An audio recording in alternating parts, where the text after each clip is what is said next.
ஒரு காலத்தில் ஒரு வயதான செரோக்கி தலைவர் தனது பேரனுக்கு வாழ்க்கையை பற்றி கற்பித்தார்.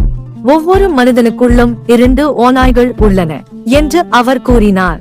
ஒன்று தீமை, அது கோபம், பொறாமை, துக்கம், வருத்தம், பேராசை, ஆணவம், சுய பரிதாபம், குற்ற உணர்வு, வெறுப்பு, தாழ்வு மனப்பான்மை, பொய், தவறான பெருமை, மேன்மை மற்றும் அகங்காரம்.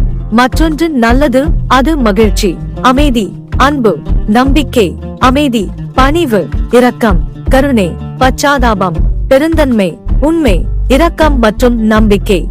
பேரன் ஒரு நிமிடம் யோசித்துவிட்டு தாத்தாவிடம், எந்த ஓநாய் ஜெயிக்கும்? பழைய தலைவர் வெறுமனே பதிலளித்தார், நீங்கள் உணவளிப்பவர். கதையின் தார்மீகமானது. நாம் செய்யும் தேர்வுகள் நாம் ஆன நபரை தீர்மானிக்கின்றன. நிறைவான மற்றும் நல்லொழுக்கமான வாழ்க்கையை வாழ நமக்குள் நேர்மறையான குணங்களை வளர்த்துக் கொள்ள வேண்டும்.